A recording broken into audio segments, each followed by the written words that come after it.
qui est qui et qui a écrit quoi. Alors nos amis Lagarde et Michard sont assez loin et pour avoir une information, on pioche sur la toile, parcourant Wikipédia et finalement, l'impression de ne rien retenir l'emporte. Il faudrait un ouvrage rapide, ludique, informatif et marquant. Et c'est ce que vous avez réussi. Catherine Maury, bonjour. Bonjour Christophe Maury. Professeur de français en collège et lycée, vous avez commencé à écrire des histoires pour enfants, puis pour les parents perdus, le petit Larousse des grands écrivains français.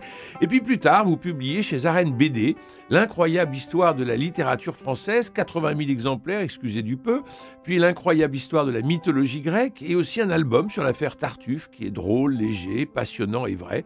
Je ne saurais que trop recommander ces livres que j'ai lus avec passion, en souriant, en riant parfois. La magie et le charme opèrent et la réussite est là. On retient tout.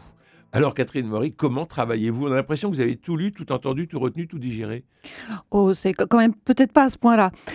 Alors pour La un cagne livre, est loin quand même. la cagne est loin, c'est vrai, mais ce qui est passionnant, c'est que justement la littérature américaine, je connaissais pas beaucoup de choses à ce sujet, et grâce à mon éditeur, donc Laurent Muller, qui a eu la bonne idée donc de faire ce projet, eh bien j'ai été associée à mes deux illustres parrains. En l'occurrence, Oliver Galmeister, directeur des éditions Galmeister, premier éditeur de littérature américaine en France, et François Guérif, donc faut-il encore présenter François Guérif, fondateur de la collection Rivage Noir et celui qui a introduit James Ellroy en France. Et donc c'était pour moi... Et alors comment vous avez travaillé avec eux? Ils m'ont aidé déjà pour le sommaire, parce que le Ouais. sommaire, évidemment, Oui. c'est une tannée. Je ne sais pas si vous avez fait attention à la phrase qui est écrite en exergue, à savoir « on ne peut dire le tout de rien » d'Henry James, Oui. qui était une protestation d'humilité bien utile, parce qu'effectivement, c'est très difficile de faire le tour d'une littérature aussi ample. Donc, ils m'ont beaucoup aidé pour le sommaire. Ils m'ont donné des conseils bibliographiques, notamment un livre vraiment très intéressant qui s'appelle La Prairie perdue de Jacques Cabot. Et puis, à chaque fois, ils me relisaient, ils étaient pleins de bienveillance, pleins d'enthousiasme. Donc, pour cette montée de l'Everest qu'a été l'écriture de ce livre, eh bien, c'était quand même très encourageant pour moi. Et je les en remercie encore aujourd'hui. Alors, il était une fois l'Amérique, une histoire de la littérature américaine, toujours chez Arène BD, c'est le premier volume, le 19e siècle. C'est un ouvrage essentiel parce que la littérature américaine est neuve, pas de livre avant le 18e siècle, et pour cause. Hein. Donc, en vous lisant, on assiste à la naissance d'une littérature. Tout commence par James Fenimore Cooper, l'auteur du dernier des Mohicans. C'est le tout premier? Ou c'est le plus C'est emblématique? c'est celui qui donne à l'Amérique sa mythologie. Donc, c'est pas rien. George Sand, c'est peut-être elle qui parle le mieux de James Fenimore Cooper. Elle parle de son héros qui s'appelle Natty Bumppo et qui donc qu'on retrouve dans le dernier des Mohicans, mais aussi dans tout le cycle romanesque de Fenimore Cooper. Et elle dit qu'à travers la voix de Natty Bumppo, eh bien c'est la voix de l'Amérique qui s'exprime. Et que dit cette voix? Pour être ce que nous sommes, nous avons dû ravager une grande nature et massacrer un grand peuple. Alors Cooper se démarque des Anglais. À un moment, il dit à sa femme, l'âne batté d'anglais, vous excuserez ce pléonasme. Oui, ben Cooper a cette volonté de fonder une littérature américaine. Voilà. Donc c'est lui qui va inventer la littérature du Far West. Puisque Oui. dans le dernier roman de son cycle, donc qui s'appelle La Prairie, son fameux héros Natty Bumppo, qui est octogénaire, va fuir dans les montagnes rocheuses pour s'écarter de la civilisation qui envahit tout, justement, qui ravage la nature, etc.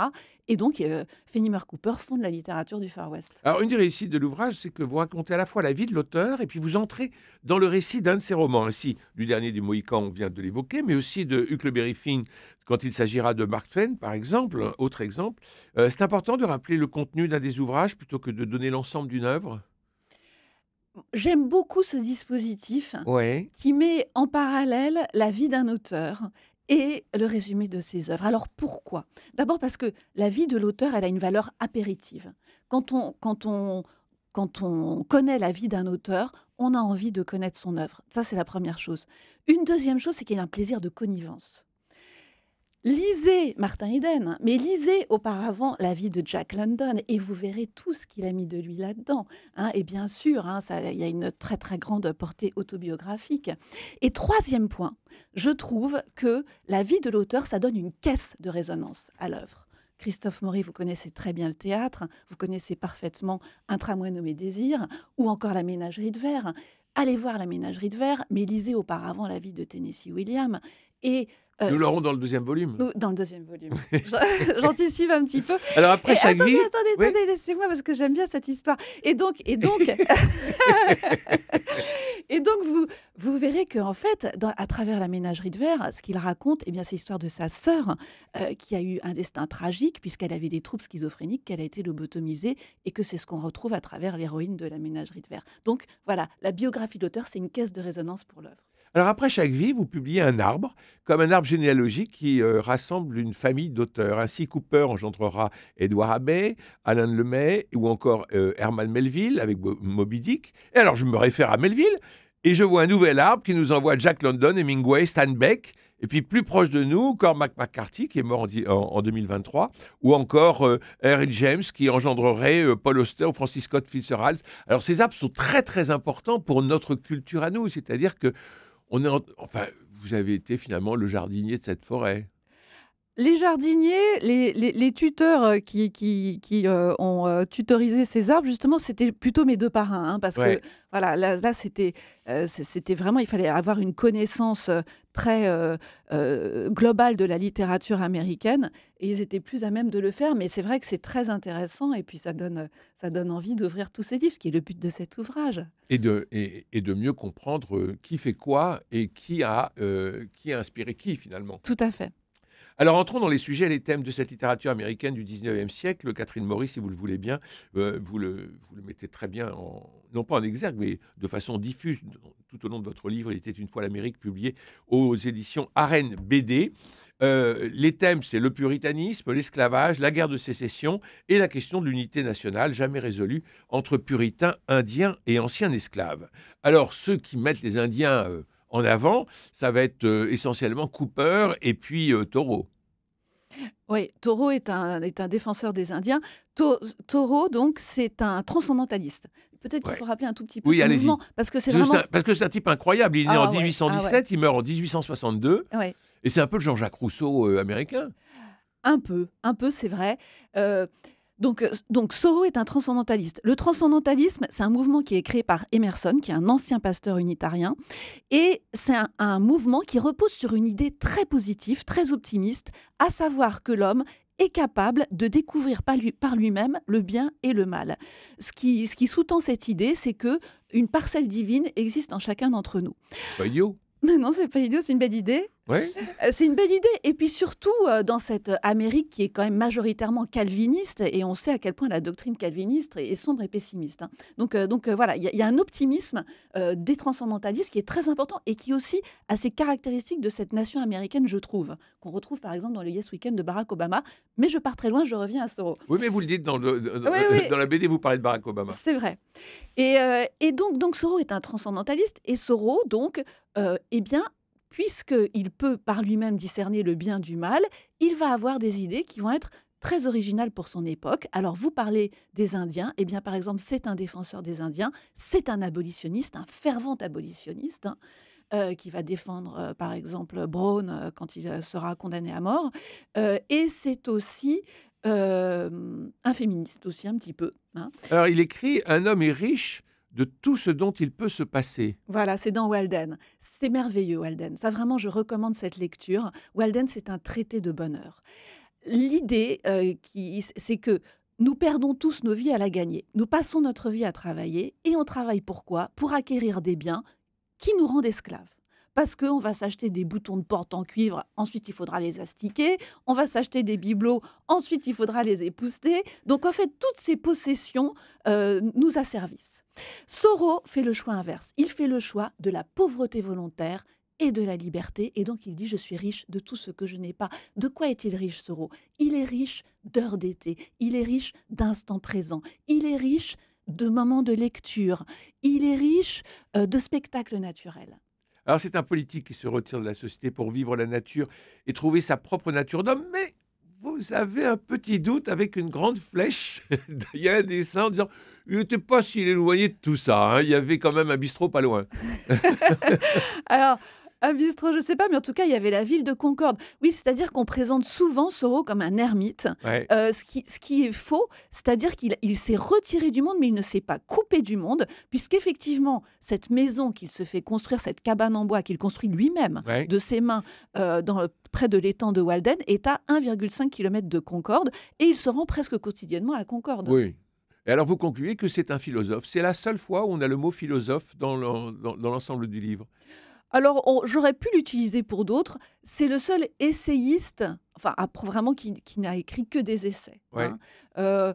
Ensuite, moi, je trouve qu'un Melville, par exemple, a une dimension un peu philosophique, hein, parce qu'il y a du Montaigne chez Melville, par Oui, exemple. Hein. mais même théologique. Et alors là, vous avez des notes en bas de page qui nous rappellent le livre de Job, et Ouais.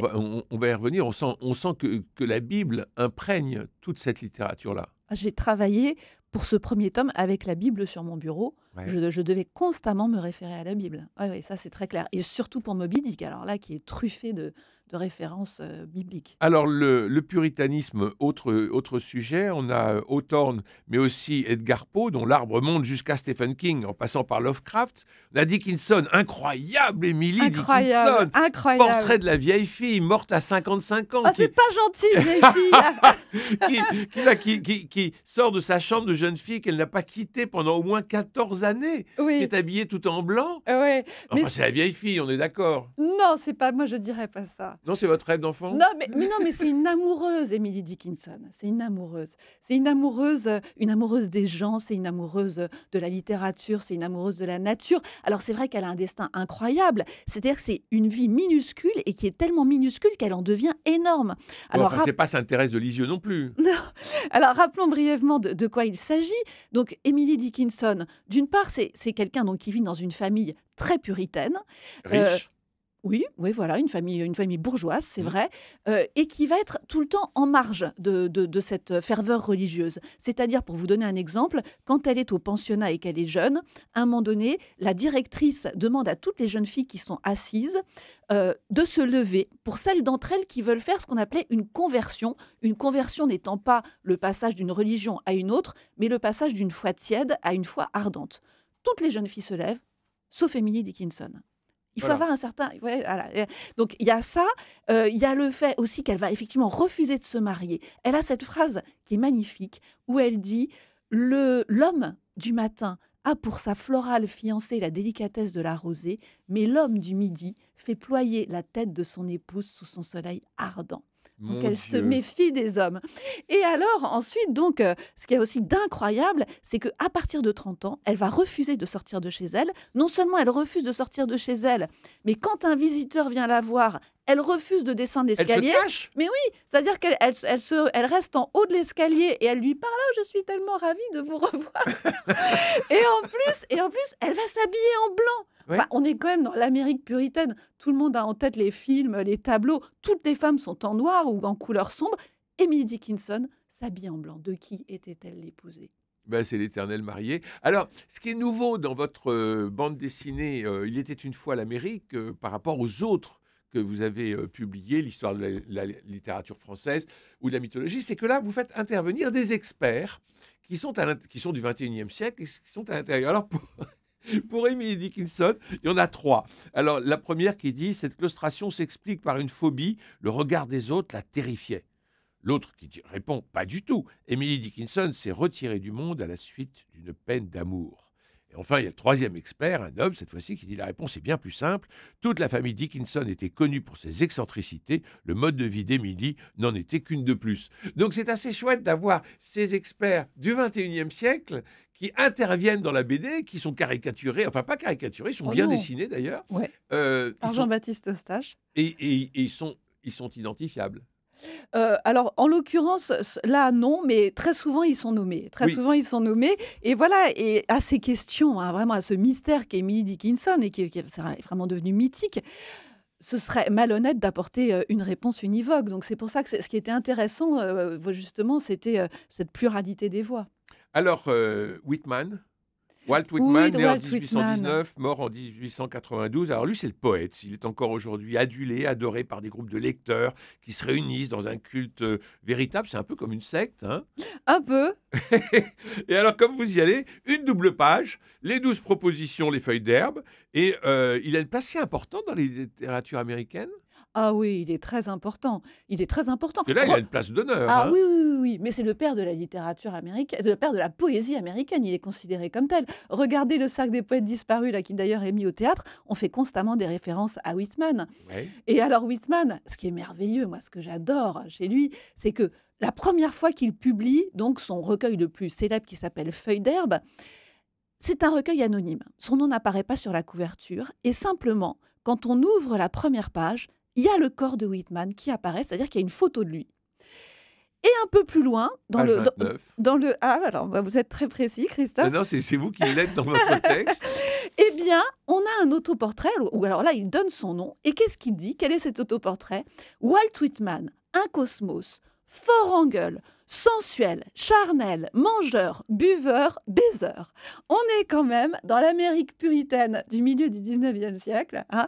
Et voilà le corps de Whitman qui explose.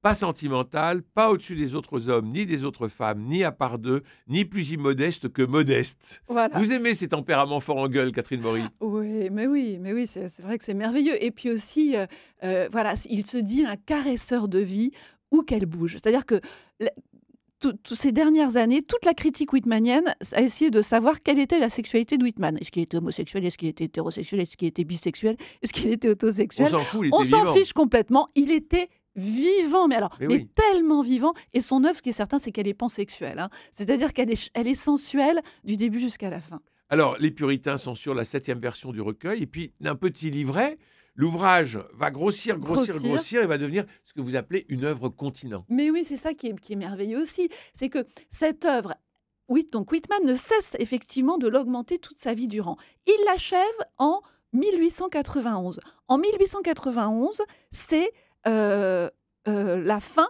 de la conquête de l'Amérique.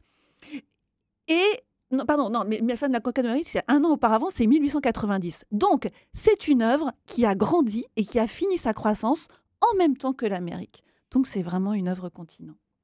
Herman Melville, maintenant l'homme qui a vécu chez les cannibales, il va mettre toute sa vie à devenir un écrivain, au sens où on va le considérer comme un écrivain et non plus comme l'homme qui a vécu chez les cannibales. C'est un destin incroyable, encore un self-made man. C'est une caractéristique de cette littérature. Oui, ben, ce sont beaucoup des autodidactes. Pourquoi? Parce que l'Amérique est un pays neuf, et que c'est voilà et que les conditions de vie sont très dures. Donc Melville, c'est quelqu'un qui naît avec une cuillère d'argent dans la bouche. Il naît dans une famille aristocratique, dans une famille fortunée et là-dessus, eh bien, il va y avoir 2 tragédies. D'abord, son père va être ruiné. Comme le dit Oscar Wilde, son père vivait tellement au-dessus de ses moyens que, ses moyens et lui finissaient par vivre 2 existences complètement séparées. Et deuxième catastrophe, deuxième tragédie, eh bien, il meurt, laissant donc sa femme seule avec 8 enfants à charge, un tombereau de dettes. Et alors là, Herman Melville, il va devoir se retirer la cuillère d'argent de la bouche et se mettre à travailler. Et c'est là que tout commence, parce que il va notamment travailler sur un baleinier. Il a 21 ans, c'est épouvantable. Ce sont les bouchées de l'océan. Vous partez pour des campagnes de pêche dont vous ne connaissez pas la durée. C'est-à-dire qu'on ne revient que quand les cales sont pleines. Ça peut durer 3 ans, ça peut durer 4 ans, ça peut durer 6 ans. Dans le cas de Melville, ça va durer 6 mois, c'est-à-dire qu'il déserte avec un copain. Et alors là où c'est ballot, c'est qu'il déserte sur une île de Polynésie, donc aux Marquises, où il y a une tribu cannibale. Donc bien évidemment, le projet de Melville et de son ami, c'est d'éviter cette tribu cannibale. Et bien évidemment, eh ben, il va se retrouver au sein de cette tribu. Et il ne sera pas mangé. Et il ne sera pas mangé, mais toute sa vie durant, ce sera l'homme qui a vécu chez les cannibales. Mais Ce ne oui. sera pas l'auteur de Moby Dick. Moby Dick passe inaperçu. Alors, on a tout à fait esquissé tout à l'heure l'idée de la Bible. Vous parliez de la Bible qui était sur votre table de travail parce que vous deviez vous y référencé sans arrêt. Il y a énormément, dans Moby Dick, il y a énormément de passages qui sont à la fois Job, Mm. le livre de Tobie et Sarah. Enfin, il est complètement imprégné de religion. Bien sûr. D'où ça vient, ça? De sa famille? De sa mère. Sa mère était sa mère? calviniste et donc il a eu une éducation très religieuse, très comme il faut, puisqu'encore une fois, c'était une famille bourgeoise. Et ensuite, si vous voulez, c'est ça que j'adore, moi, chez Melville, c'est qu'il y a du Montaigne chez lui. Ensuite, donc, il y a ce voyage en Polynésie qui va durer longtemps, parce qu'après ce séjour aux Marquises, où effectivement, il n'est pas mangé, eh bien, il va rester encore dans d'autres îles. Et quand il revient, il a complètement changé son regard sur la société occidentale, hein. Il interroge le rôle de l'argent, parce que aux Marquises, il n'y a pas d'argent. Il interroge tous les besoins superflus, il interroge le travail, et voilà, donc son ethnocentrisme, il le remise au placard. Et alors, vous me parliez de la religion. Qu'est-ce que Moby Dick? Moby Dick, premier Mais une niveau. baleine. Ouais, un cachalot. Un cachalot. Premier niveau de lecture, c'est l'histoire d'une vengeance. C'est l'histoire du capitaine Ahab qui, comme il le dit, s'est fait démater par Moby Dick. C'est-à-dire Ouais. que sa jambe a été broyée, avalée par le cachalot géant. Ça, c'est le premier niveau de lecture. Deuxième niveau de lecture, Moby Dick est sans cesse appelé durant le roman le Léviathan. Qu'est-ce que le Léviathan? Eh bien évidemment, c'est ce monstre qui, dans la Bible, exprime la toute-puissance divine, et Dieu met en garde celui qui oserait s'en prendre au Léviathan. Or, le capitaine Ahab, c'est celui-ci. C'est cet homme qui dit « Je frapperais le soleil s'il m'insultait ». Donc, il y a une espèce de combat prométhéen, il y a une espèce de combat contre Dieu. Et puis, il y a aussi, si vous voulez, c'est aussi le Dieu caché des calvinistes. Le capitaine Ahab dit « Je veux voir ce qui tout est un masque de carton, je veux voir ce qu'il y a derrière les apparences, je veux voir ce qu'il y a derrière cette baleine ».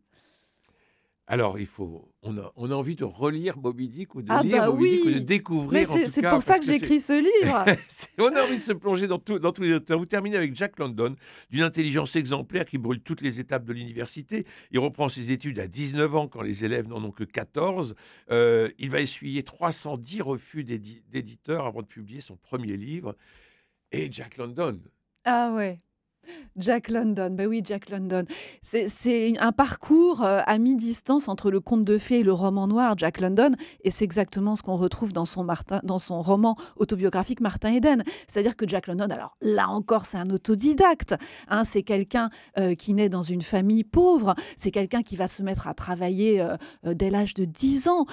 Il va être balayeur, il va être vendeur de journaux, il va être ramasseur de quilles dans les bowling, pirate, hein, puisqu'il pille les parcs à huîtres. Et puis, alors, ce qui est très malheureux, c'est que eh bien, il se met à boire aussi très jeune, hein. Vous savez, il y a encore là une dès phrase... l'enfance. Pardon? Dès l'enfance. Mais dès l'enfance. Mais la vie est tellement dure. Il va travailler dans des usines 18 à 20 heures d'affilée. Comment voulez-vous tenir? Enfin, c'est Oscar Wilde qui dit, vous savez, on dit souvent l'alcool, les fléaux des classes laborieuses, et Oscar Wilde répond le travail, le fléau des classes qui boivent. Il faut bien trouver un dérivatif. Donc il a cette enfance épouvantable, vraiment. Et puis après ça, il y a la ruée vers l'or, c'est aussi tout ça, hein. C'est-à-dire qu'à travers ce livre, ce qu'on raconte, c'est aussi l'histoire de l'Amérique. Oui, parce qu'il part en étant persuadé de revenir très riche, comme tout le Bien monde sûr, d'ailleurs. bien sûr. Et il part avec son beau-frère qui vend tout ce qu'il a pour réunir le matériel nécessaire pour faire cette expédition. Donc, il arrive au Klondike, après un voyage éprouvant, c'est l'hiver. Il dit « Une nuit au Klondike, ça vaut 40 jours dans un réfrigérateur ». Et puis ensuite, donc le printemps revient. Seulement, est-ce qu'il trouve une pépite? Aucune. Et à la place de pépite, eh ben, il récolte un bon gros pépin, à savoir qu'il a le scorbut. Hein, bien sûr, parce qu'il n'a pas pu avoir de vitamine C. Simplement, il revient donc sans une once d'or sur lui, mais avec dans la tête des histoires en or. Et là, ça va être sa fortune. Donc, ça va être le début du conte de fées qui va se terminer en roman noir, puisque Jack London est alcoolique. Hein, il est rattrapé par ça et par la déprime.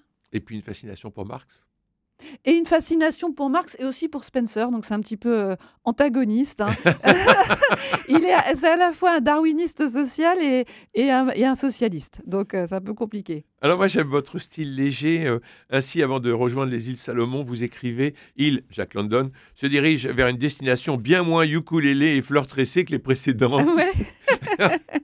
Ah bah oui, c'est sûr que les îles Salomon, c'était compliqué parce que, bah, c'était des îles, où on allait, chercher de force des travailleurs, hein. C'était un système l'esclavagisme était aboli, mais enfin bon, il y avait des navires négriers, on les appelait encore comme ça et donc on allait chercher des travailleurs pour les faire travailler sur les plantations contre leur gré. Donc Jack London, il est parti là, peut-être, animé par ce qu'avait écrit Twain dans Taïpi, je sais pas, enfin, à la recherche d'un Éden et il trouve un monde colonisé en pleine mutation. Mark Twain aussi, on pourrait s'arrêter Ah sur le oui! personnage parce que c'est extraordinaire. Et vous nous racontez l'histoire du Club Finn. Merci infiniment. Il faut saluer la rigueur de l'ouvrage. Il n'est qu'à parcourir les notes en fin de livre pour s'apercevoir que beaucoup de répliques sont extraites de romans, de poèmes, d'œuvres. Et l'on comprend que sous couvert d'une légèreté, d'une simplicité, vous vous appuyez sur une connaissance approfondie. Encore une fois, c'est une grande réussite. Merci Catherine Maury. Merci Je Christ. rappelle votre nouvel ouvrage, Il était une fois l'Amérique, volume 1, publié chez Arène BD. J'ai hâte de lire la suite, vous l'aurez compris. C'est pour l'automne, Oui, c'est pour le mois de septembre. avec peut-être le grand auteur Saint James. Merci à Jean-Paul Lérine pour la réalisation, à François Dieudonné, Philippe Malpeuch et Camille Meyer pour la réussite technique de notre rendez-vous. Demain, nous irons au cinéma voir le Molière imaginaire. Bob Marley est vivant. D'ici là, prenez soin de vous et des autres et je vous embrasse.